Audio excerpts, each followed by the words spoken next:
Iblis pun menjawab, "Wahai Nabi Allah, aku khawatir Anda menceritakan hal ini kepada orang lain sehingga mereka akan menjaga diri dari hal tersebut. Dengan begitu, semua tipu muslihatku akan gagal."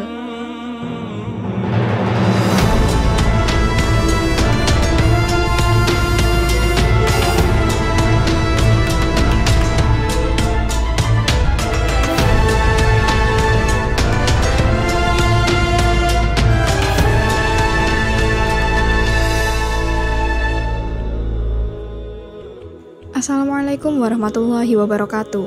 Halo Sobat Muslimpedia, semoga Allah selalu menjaga antum semuanya. Muslimpedia membahas tentang kisah para nabi, kisah sahabat dan pengikut nabi, kisah sejarah Islam, kisah tentang Islam dan motivasi. Dan di video kali ini kita akan membahas tentang rahasia terbesar iblis yang dibongkar oleh Nabi Yahya alaihi salam. Abu Muqatil meriwayatkan dari Silih bin Sa'id, dari Abu Sof, dari Al-Hasan, bahwasanya Rasulullah SAW bersabda, suatu ketika iblis laknatullah, sang pengingkar Allah Subhanahu wa Ta'ala, mendatangi para nabi dan berbicara dengan mereka.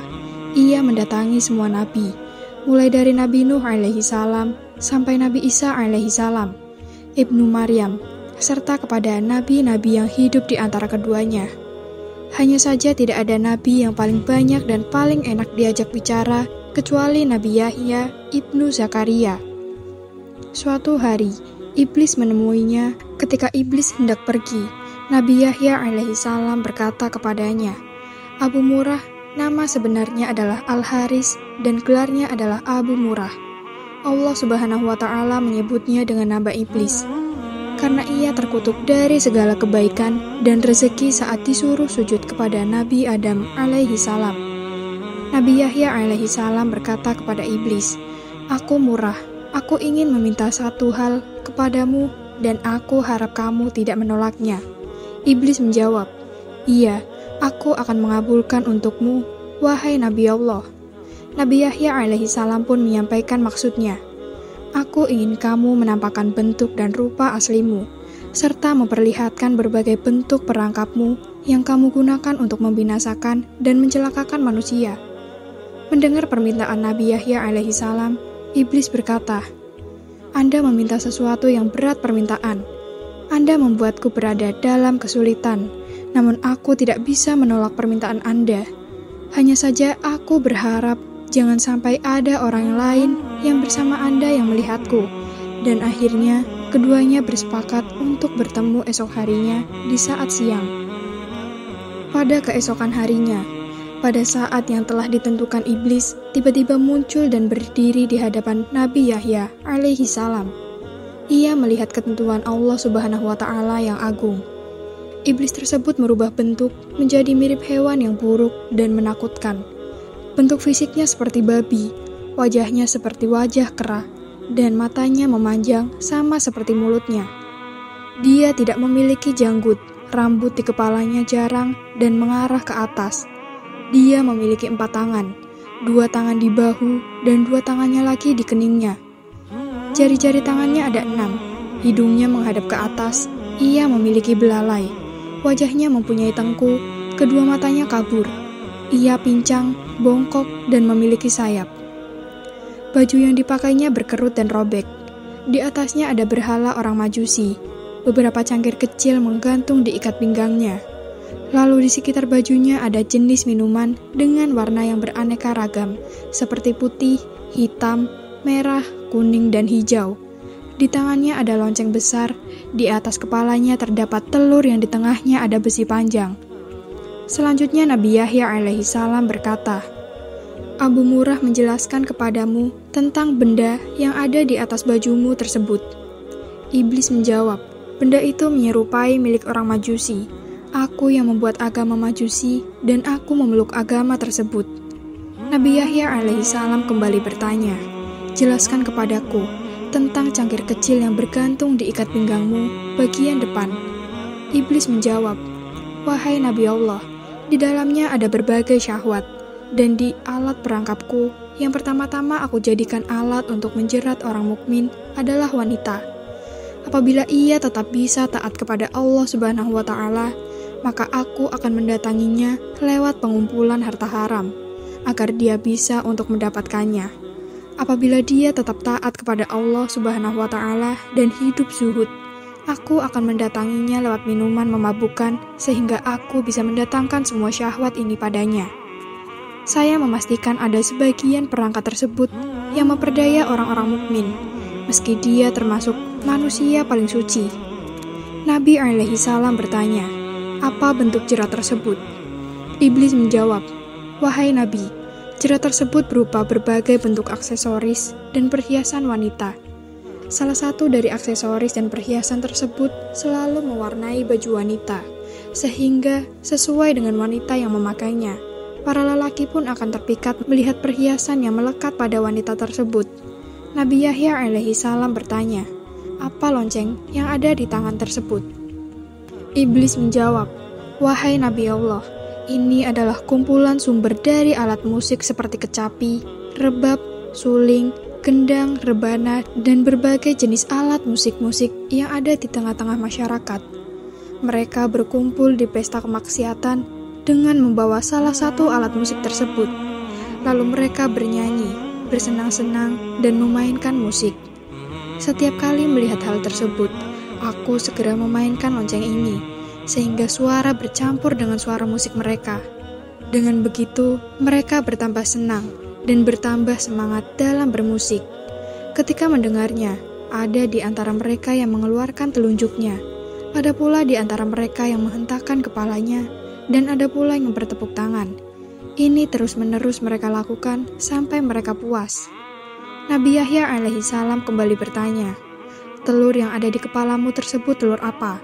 Iblis menjawab, jauhilah diriku dan perangkapku seperti yang telah dijelaskan oleh para nabi, orang-orang yang soleh, para ahli ibadah dan mereka yang suci.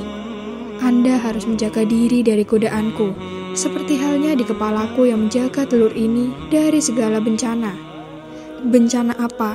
Tanya Nabi Yahya alaihi salam. Laknat dan kutukan, jawab iblis. Nabi Yahya alaihi salam kembali bertanya, kemudian apa besi panjang yang ada di tengahnya? Iblis menjawab, besi panjang ini adalah alat yang aku pakai untuk membolak-balikkan hati orang soleh. Nabi Yahya alaihi salam berkata lagi, tinggal satu lagi. Apa? Tanya iblis. Nabi Yahya alaihi salam melanjutkan, mengapa bentukmu sangat buruk dan jelek? Iblis menjawab, wahai Nabi Allah, ini karena nenek moyang Anda, Nabi Adam alaihi salam. Tadinya aku dari golongan malaikat yang mulia. Aku tidak pernah mengangkat kepalaku dari sujud yang kulakukan selama 400.000 tahun. Namun aku melanggar perintah Tuhan dengan tidak bersujud kepada Nabi Adam alaihi salam. Allah Subhanahu wa Ta'ala pun murka kepadaku dan melaknatku. Aku pun berubah dari bentuk malaikat kepada bentuk setan. Padahal tadinya di antara malaikat tidak ada yang rupanya lebih bagus dariku.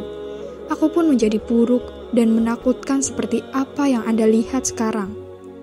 Nabi Yahya alaihi salam melanjutkan pertanyaannya. Apakah kamu pernah memperlihatkan dirimu dan perangkapmu ini kepada orang lain? Iblis menjawab, tidak pernah. Demi Tuhan, semua ini tidak pernah dilihat oleh manusia. Hanya Anda, satu-satunya yang aku muliakan dengan ini. Nabi Yahya alaihi salam pun berkata, sungguh beruntung aku, jika kamu mau menjawab dua pertanyaanku, yang satu umum dan yang satu lagi bersifat khusus. Iblis berkata, tanyakanlah wahai Nabi Allah. Nabi Yahya alaihi salam bertanya, terangkanlah kepadaku sesuatu yang paling menjadi harapanmu dan paling menguatkan punggungmu, yang paling menghiburmu justru tulismu, yang paling menyenangkan matamu dan yang paling menggembirakan hatimu. Iblis pun menjawab, wahai Nabi Allah, aku khawatir Anda menceritakan hal ini kepada orang lain sehingga mereka akan menjaga diri dari hal tersebut. Dengan begitu, semua tipu muslihatku akan gagal. Nabi Yahya alaihi salam berkata, dalam kitab suci Allah Subhanahu wa Ta'ala telah menceritakan kondisimu. Berikut tipu muslihatmu kepada para nabi dan walinya. Mereka telah menjaga diri dengan cara mereka, sementara orang-orang yang sesat, kamu pasti lebih bisa menguasai mereka. Kamu dapat mempermainkan mereka seperti tongkat yang dipukulkan kepada bola. Ketenanganmu kepada mereka tidak lebih diperhatikan dan dicamkan daripada ucapan Allah Subhanahu wa Ta'ala. Dan iblis kemudian menjelaskan, "Wahai Nabi Allah, hal yang paling aku harapkan dan yang paling menyenangkan adalah wanita. Ia merupakan jerat, perangkap, dan anak panah yang selalu tepat mengenai sasaran. Aku selalu berhasil dengan mereka. Aku berhasil menjatuhkan wanita dalam kebinasaan. Ketika menggoda para ahli ibadah dan ulama, mereka bisa mengalahkanku. Lalu aku kirimkan pasukan untuk menyerang mereka, tapi pasukan tersebut pun kalah. Pada saat demikian, aku ingat dengan wanita, sehingga diriku menjadi tenang. Amarahku menjadi reda, emosiku lenyap, jiwaku menjadi tenang dan kekuatanku menjadi bertambah. Seandainya wanita tersebut bukan dari keturunan Nabi Adam alaihissalam, pasti aku akan bersujud kepada mereka. Mereka adalah maduku. Iman mereka ada padaku. Setiap mereka memiliki kebutuhan, maka aku berusaha membantu mereka untuk memenuhi kebutuhannya. Pasalnya, mereka adalah harapanku, sandaranku, gantunganku, orang kepercayaanku, dan pembantuku. Kemudian Nabi Yahya alaihissalam bertanya, "Apa manfaat yang kamu dapatkan dengan menyesatkan manusia? Dengan apa kamu menguasai manusia?" Iblis menjawab, "Allah Subhanahu wa Ta'ala menciptakan kesenangan dan kesedihan. Allah juga menciptakan yang halal dan yang haram. Dia memberikan pilihan antara keduanya kepadaku saat Nabi Adam alaihissalam diciptakan. Aku memilih syahwat dan kesenangan. Aku juga memilih yang haram, yang keji, dan yang mungkar, sehingga semua itu yang menjadi kecenderungan dan seleraku. Allah Subhanahu wa Ta'ala juga memberikan pilihan kepada Nabi Adam alaihissalam.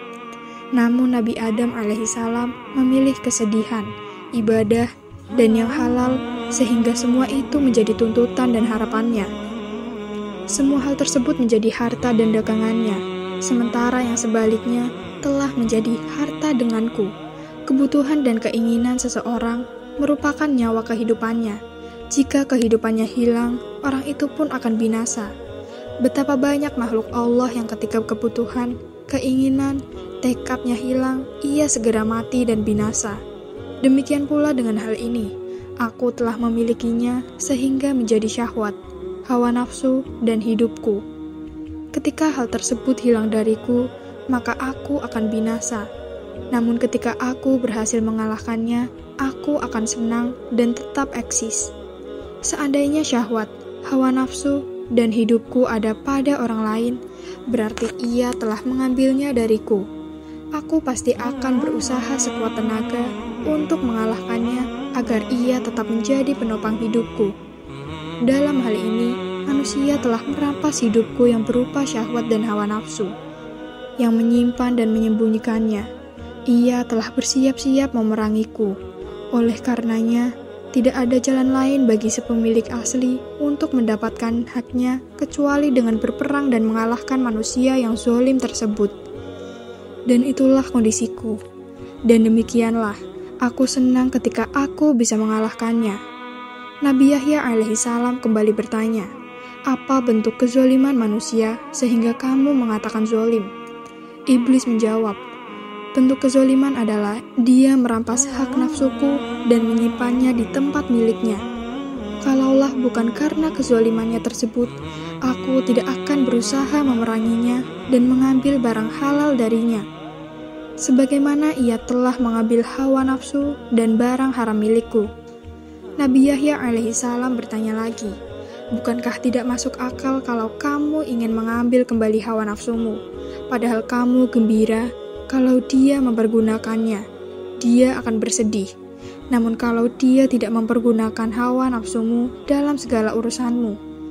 Iblis menjawab, "Kalau ia mempergunakan hawa nafsuku, aku tidak bersedih, tetapi gembira, karena berarti ia telah memenuhi kebutuhanku.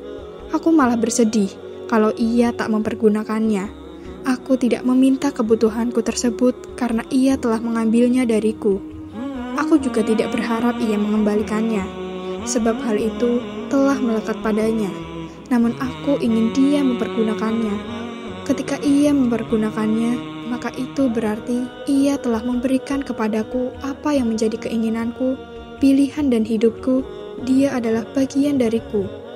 Jika dia mempergunakan harapanku, maka itu berarti dia telah membuatku hidup dan bahagia. Pasalnya, dia mempergunakan sesuai maunya, akan tetapi kalau dia tidak mempergunakannya, maka itu berarti bahwa nafsu yang termakan itu berarti hawa nafsu tersebut tersimpan seperti tahanan. Jika dia berada dalam keadaan terkekang atau terikat, padahal dia adalah nyawa kehidupanku, sehingga seolah-olah aku dipenjara dan terikat, maka aku menjadi sedih. Dengan begitu, dia mengganti kehidupanku dengan kematian. Oleh karena itu, aku berusaha dengan berbagai cara dan mendatanginya dengan segala tipu dayaku. Aku kerahkan segala perangkat dan sarana. Aku keluarkan semua hiburan berikut, alat-alatnya, lalu aku pukul, aku gerakan, dan kulambaikan dengan dia melihatnya.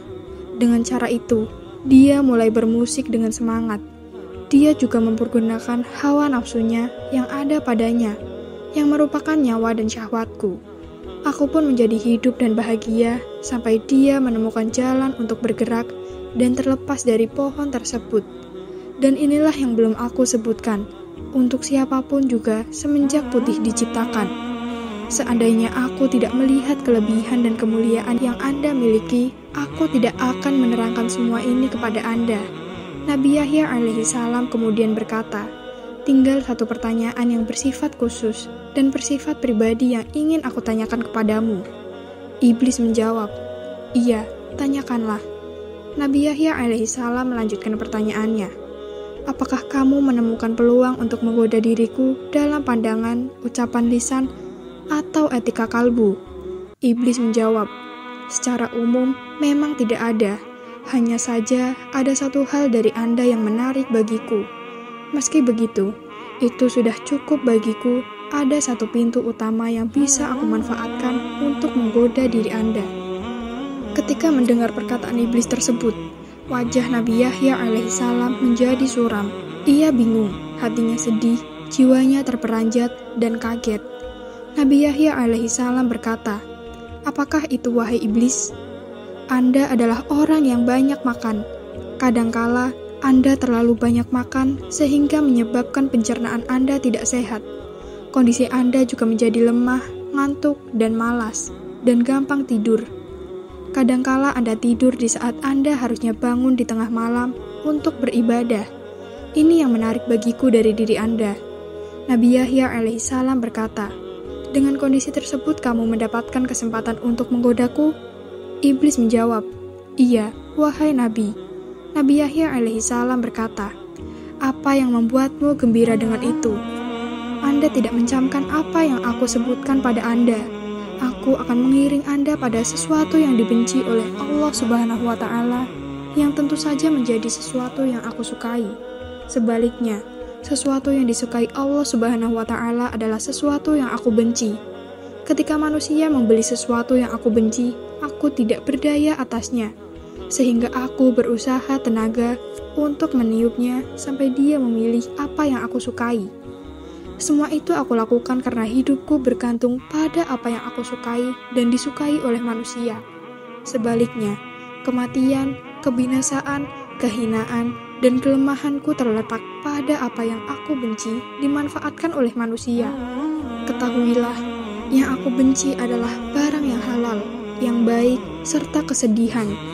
Yang aku sukai adalah barang yang haram, yang buruk, serta kesenangan. Allah Subhanahu wa Ta'ala telah mengingatkanmu dengannya. Anda cukup beruntung, wahai Yahya. Iblis mengatakan, ia telah memberitahumu apa yang mungkin kesempatan yang didapat dari Nabi Yahya alaihissalam. Nabi Yahya alaihissalam berkata, sepanjang hidupku, hanya itu kesempatan yang bisa kamu dapat dariku? Iblis menjawab, iya, tidak ada lagi hanya itu. Nabi Yahya alaihissalam kemudian menjelaskan, aku berjanji kepada Allah Subhanahu wa Ta'ala untuk tidak meninggalkan dunia dalam kondisi kenyang. Mendengar hal tersebut, iblis menjadi marah dan sedih. Sebab Nabi Yahya alaihissalam telah melakukan antisipasi tipu daya iblis. Iblis berkata, "Anda telah menipuku dan membuatku kesal. Harapanku pun sirna kepada Anda." Iblis pun meninggalkan Nabi Yahya alaihissalam dengan sangat murka. Inilah sedikit kisah tentang pertemuan Nabi Yahya alaihissalam dengan iblis laknatullah. Mudah-mudahan dari kisah pertemuan Nabi Yahya alaihissalam dengan iblis, kita bisa mendapatkan beberapa pelajaran dan hikmah dari peristiwa tersebut. Dan gambar yang ditampilkan hanya ilustrasi. Kami memohon maaf jika ada kesalahan dalam penulisan maupun penyebutan.